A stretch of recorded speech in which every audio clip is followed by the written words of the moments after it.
So this for the second disc, the first one, Better Days, which was the official B-side on the I'm Gonna Be single. It was. Done at Chip and Norton, along with the rest of the album, the Sunshine and Leith album. Fantastic studio, Chip and Norton, and just a wonderful producer, Pete Wingfield.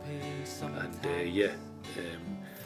I was going to say a rise, but I look at going from no success up to having some level of success, whereas the song says you finally pay some income tax. So yeah, good memories about doing that. Everything that Pete did was great, and he always took plenty of time with everyone with the vocals as well. So Chip and Norton 1988. I seem to remember Holland beating England in the European Championships at the same time. That's right. And from the Sunshine and Leith single, Leaving Home, that was done at REL again, the sadly departed REL Studios in Sheens in Edinburgh. Just what it says, a song about leaving home and starting adult life on your own. You mentioned Leith Walk and stuff like that. So it was great using the band that we were using as the road band at that time, which was Stuart Nisbet on guitar and Keith Burns on drums, Greg Johnson on keyboard, and Nico Bruce on bass. And we were already played in a little bit, I think, by the time we did that one. Just a wee bit. First Attack band version again at REL. Yeah, it's kind of looking on. It's one of these things. I said it, on the last thing. I think the First Attack works better acoustically. Yeah. But it's it's interesting. You get a different take in it with a band. So. I still remember Keith doing did he do something like timpani drum or something. I think you're right. Which was kind of unusual for us. It's as near Pink Floyd as we're ever going to get. So. From the King of the Road single, Lulu Salantia, a song I'd always liked. Yeah, that was basically written about. It was just remembering being born in 1962, remembering the very late 1960s and how when your memories as a child living in an ordinary working class environment are completely at odds with what the 60s were meant to be about. I mean, somebody saying that the 60s in Glasgow didn't start till 1975. I think they maybe started a wee bit earlier in Edinburgh, but they certainly didn't start during the 60s in the kind of places that we lived. But it was that thing of Lulu Salantia. I just remember it being on the TV all the time, pushing some brand of tea and singing I like a nice cup of tea in the morning. And that's the kind of the memories and saying there's not too much long hair and just remembering that there was most places there wasn't any long hair. Among most people until well into the 70s, and that's just a novelty song about how you can have a very different perspective when you're a tiny wee boy and living in an ordinary environment to what people thought the 60s was about. Interesting again, Long Black Veil, the second one on this. One thing I want to say about it that kind of maybe should speak about is the studio that was done in the Townhouse in London, which was the Who's old place, and it seemed to be in the middle of like a council estate, wasn't it?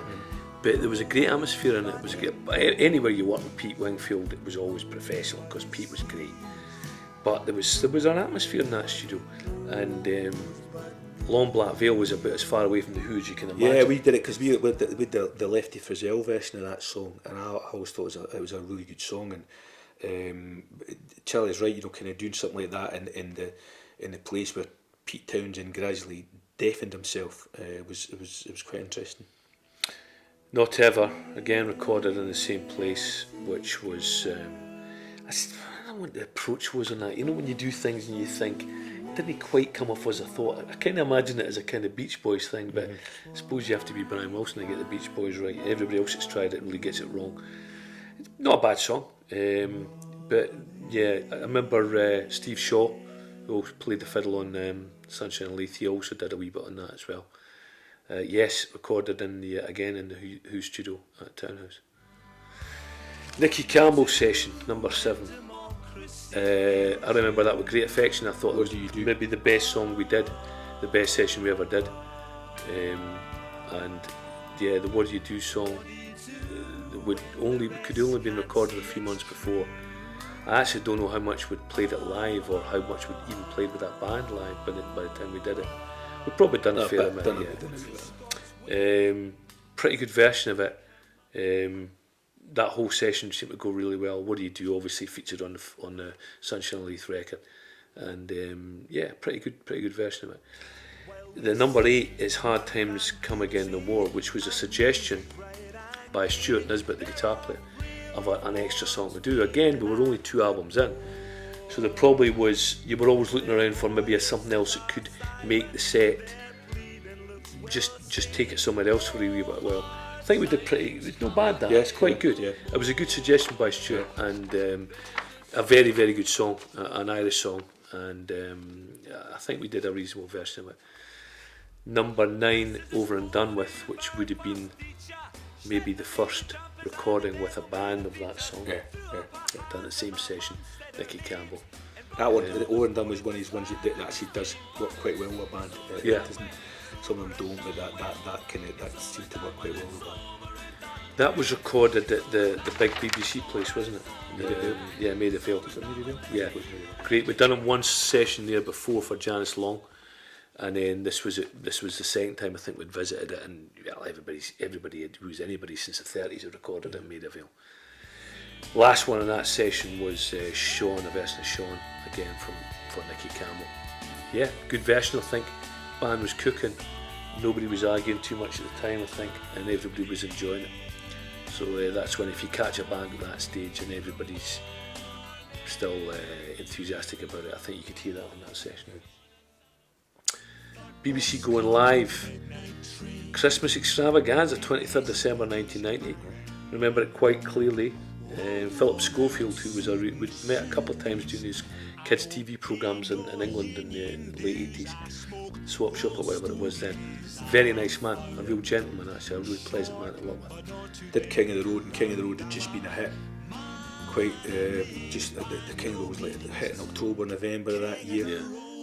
And we'd been asked to do King of the Road. The reason we did it was because we were asked to do it for a film called The Crossing, which was a film made about a set in Australia on Anzac Day in 1965. And because we'd had a big success in Australia, I think we were the only non-Aussie or Kiwi band that were asked to do something, and we did it for that film. And we did a video for it out in Spain, very enjoyable, and it became a hit. It was a great thing to do. Also in that session, Blue Christmas, which, given the fact it was recorded on 23rd December, will tell you why we did it. Something I've got to say about those 2 songs, it wasn't Nico who was doing bass. No, it was Mike McCann, who I think was the only time we worked with when we were promoting this King Road, which had King of the Road was a reasonable size hit in Britain, also in Scandinavia. And so it's Mike that plays bass on both these tracks. It was good fun to do it. I think a reasonable version of a pretty well known Elvis Presley. They asked you to do, it's Christmas, so they asked you to do a Christmas song, so we said Blue Christmas, and that was it. BBC Live at Glastonbury, 89. I remember this one well. This was the day we wore matching Hibs jersey. And it caused some consternation among a couple of people in the crowd. Ross McFarlane, who drummed with us for many years, claimed that he was in the crowd that day. I think he was somewhat worse for the wear, but his brother had taken him to a rock festival, and it turns out we were there dressed in Hibs shirts, which must have upset him a wee bit. I'm going to Burn Your Place Down, again a song that we'd recorded for the first record, and we played off and on ever since we did that. A great arrangement I think by Stuart, a great guitar playing with Stuart Nisbet on that. I seem to remember that it was that kind of thicker sort of semi-acoustic guitar that he played. He did again, it's a fairly rockabilly feel in it, which, given the fact it was a rockabilly track originally by George Jones, is quite appropriate. I hadn't even remembered playing it at that session, that festival. Festival was a bit of a blur because it was by far the biggest thing we'd done up to then. I think it's still the biggest single crowd we ever played. I think there was 60,000 there that day. I don't think we ever matched that anywhere, but it was because we were. It was the very last show on that whole lot of touring with Sunshine and Leith. I'm sure it was the last show that we did, and it was massive. But Charlie's right. It is kind of when it gets to that stage and you're playing the main stage, and 2 years earlier we're sitting on a dole. It's a wee bit of a mind, as you say. Oh Gene, number 14. this song was one of the most requested things we ever did, and we did it that afternoon at Glastonbury. It's the only live recording of it. By God, it's rough, but it is as it was. As I say, it is as it was, and it is an accurate portrayal of it. Very intense. It was the last thing we did on the day. Is anybody listening to this track? There's also a great picture. I think maybe the favourite picture I've ever had of us taken. A guy that stood in behind us, behind the stage, at the back of the stage when we were playing our set. And there've been various people on that day. Van Morrison, who was on, and much bigger acts who had not wanted and didn't want anybody to film on the stage. We said aye, and we got a great picture out of it. And it's the very last chord of the very last song on that very last part of that tour, and it shows us standing there. It's from behind the drum kit. It was published in Q magazine, and it shows Stuart Nisbet leaping and hitting the last chord as he hits the ground of the last song that we did, which was O Gene, which was as rough as a bear's arse.